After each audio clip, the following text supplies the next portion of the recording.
بنی اسرائیل عرب کی وہ بدترین قوم ہے جو تقریباً ہر گناہ اور جرم میں مرتکب ہے۔ ان پر ہزاروں پیغمبروں کو مبعوث کیا گیا، لیکن یہ لوگ اپنی شیطانی فطرت کے سبب بار بار توبہ کرنے کے باوجود بھی اللہ کے نافرمان ثابت ہوئے۔ پیغمبروں اور کتابوں کے انکار سے لے کر نبیوں اور صالحین کو قتل کرنا بنی اسرائیلیوں کا بدبخت جرم تھا، جسے وہ ہر دور میں کر رہے تھے اور فتنہ و فساد مچا کر موسیٰ علیہ السلام کی شریعت کو مذاق بنا رہے تھے۔ لیکن ان تمام برائیوں اور گناہوں میں سے ایک گناہ ایسا بھی شامل ہے جسے بنی اسرائیل نے اپنی تاریخ کو ہی مسخ کر دیا اور اللہ کے سچے بندوں کی شخصیت کو داغدار کرنے کی کوشش کی۔ دراصل بنی اسرائیل کے عالم اور قاضیوں نے اللہ کے بھیجے ہوئے پیغمبروں پر طرح طرح کے الزام اور بہتان لگائے، یہاں تک کہ انہوں نے اپنی کتابوں میں پیغمبروں کے واقعات میں رد و بدل کر ڈالی اور نبیوں کو نعوذ باللہ جھوٹا اور بدنیت ثابت کرنے کی کوشش کی، جسے اللہ نے قرآن پاک میں تردید کرتے ہوئے یوں بیان فرمایا کہ بعض اہل کتاب اس بات کی خواہش رکھتے ہیں کہ تمہیں گمراہ کر دیں، مگر دراصل یہ اپنے آپ کو ہی گمراہ کر رہے ہیں۔ اس طرح ایک اور مقام پر فرمایا، اور ہم نے ان پر لعنت کی اور ان کے دل سخت کر دیے، وہ اللہ کی باتوں کو ان کی جگہ سے بدل دیتے ہیں، انہوں نے ان نصیحتوں کا بڑا حصہ بھلا دیا جو انہیں کی گئی تھی۔ لہٰذا بنی اسرائیل نے تورات، زبور اور انجیل میں اپنے نبیوں کی شخصیت کو بگاڑنے کے لیے ان پر جھوٹے واقعات گھڑنے شروع کیے اور ان پر طرح طرح کے بہتان لگائے۔ انہی الزامات میں ایک الزام حضرت داؤد علیہ السلام پر بھی لگایا گیا، جو اللہ کے جلیل القدر پیغمبر اور بادشاہ تھے۔ تورات کے الفاظوں میں یہ واقعہ کچھ یوں درج ہے کہ ایک مرتبہ داؤد اپنے محل کے برآمدے میں ٹہل رہے تھے تو انہوں نے چھت پر سے دیکھا کہ ایک عورت نہا رہی ہے جو بہت خوبصورت تھی۔ داؤد علیہ السلام نے اس عورت کے بارے میں ایک شخص کو معلوم کرنے کا کہا۔ اس آدمی نے بتایا کہ وہ بتسبا ہے، جو ایلام کی بیٹی اور سپاہی اوریا کی بیوی ہے۔ تب داؤد نے اپنے آدمی بھیج کر اسے اپنے پاس بلایا اور وہ اس کے پاس آیا اور اس کے ساتھ ہم بستر ہوا۔ پھر وہ واپس گھر چلی گئی۔ وہ عورت حاملہ ہو گئی۔ اس نے داؤد کو خبر بھیجی کہ میں حاملہ ہوں۔ بتسبا کا شوہر اوریا داؤد کی فوج میں سپہ سالار تھا، لہٰذا داؤد نے اوریا کو اپنے دربار میں طلب کیا، اسے اپنا مہمان خاص بنایا اور پھر اسے اپنے وزیر خارجہ یوآف کے ساتھ جنگ پر بھیج دیا۔ جب اوریا جنگی محاذ پر پہنچا تو داؤد نے یوآف کو ایک اور خط لکھا جس میں لکھا تھا، اوریا کو جنگ کی ایسی جگہ پر رکھنا جہاں موت کا زیادہ سے زیادہ خطرہ ہو۔ چنانچہ یوآف نے اوریا کو فصیلے شہر کے بیچوں بیچ تعینات کر دیا جہاں حملے کا سب سے زیادہ خطرہ تھا، جبکہ اوریا کو اس سے پہلے جنگ کا کچھ خاص تجربہ نہ تھا۔ صبح ہوتے ہی دشمن کی فوج شہر سے باہر آ گئی اور پھر جنگ شروع ہو گئی۔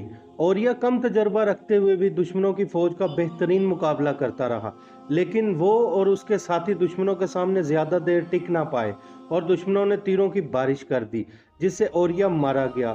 جب اوریا کے مرنے کی خبر یروشلم پہنچی تو بتسبا ماتم کرنے لگی اور سوگ میں بیٹھ گئی، مگر جیسے ہی سوگ کے دن پورے ہوئے تو داؤد نے بتسبا کو اپنے محل بلایا اور اس سے شادی کر لی۔ کچھ وقت بعد بتسبا نے ایک لڑکے کو جنم دیا، مگر داؤد کا یہ کام خداوند خدا کی نظر میں برا تھا۔ باب شموئیل کے مطابق داؤد کے اس کام کی وجہ سے خداوند خدا نے اسے سزا دینے کا فیصلہ کیا۔ ان دنوں ناتن نبی جو یروشلم میں تھے، وہ خداوند کے پیغام کو لے کر داؤد کے پاس آئے اور داؤد سے کہا کہ خداوند خدا کہتا ہے کہ میں نے تمہیں مقام اور منزلت عطا کیا اور تجھے یروشلم کا بادشاہ بھی بنایا، تب بھی تو نے یہ گناہ کیا۔ میں تو تجھے اور بہت کچھ دینے والا تھا، مگر تو نے خداوند خدا کی نافرمانی کر کے یہ برا کام کیا، تو نے ایک شخص کو مروایا، اس لیے میں عذاب تیرے گھر پر بھیجوں گا۔ پھر جب بتسبا سے داؤد علیہ السلام کا پہلا لڑکا پیدا ہوا تو وہ بچہ ایک بیماری میں مبتلا ہوا اور کچھ دنوں میں ہی مر گیا۔ اس بچے کی موت سے داؤد سمجھ گیا کہ خداوند خدا اس سے ناراض ہے اور یہ اس کام کا انجام ہے جو اس نے ماضی میں کیا تھا۔ بچے کے مرنے کے بعد داؤد نے روزہ رکھا اور خداوند خدا کے سامنے سجدے میں گر پڑا۔ وہ پچھتا رہا تھا اور خداوند خدا سے معافیاں مانگنے لگا۔ داؤد نے سچے من کے ساتھ اپنی غلطی مان کر خداوند خدا کے سامنے اقرار کیا اور توبہ بھی کی، لہٰذا خداوند نے اس کی توبہ قبول کی اور اسے دوسرا بیٹا بھی عطا کیا جس کا نام اس نے سلیمان رکھا، جو خداوند کا فرما بردار بھی رہا اور آگے چل کر ہیکل کی تعمیر کی۔ علماء یہود نے اپنی مقدس کتاب میں جو الزامات حضرت داؤد علیہ السلام پر لگائے، اسے اتنا عام کیا گیا کہ یہ ہر زبان پر آ گئے، یہاں تک کہ بعض مفسر قرآن نے بھی اپنی تفسیر میں اس واقعے کو ایسے ہی نقل کر دیا، جو ایک بہت بڑی غلطی تھی۔ اس قصے پر تحقیق کے بعد امام فخر الدین راوی نے لکھا ہے کہ حضرت داؤد علیہ السلام کی طرف منسوب یہ افسانہ گناہ کبیرہ کے قریب تر ہے، جو سراسر باطل اور بیہودہ ہے۔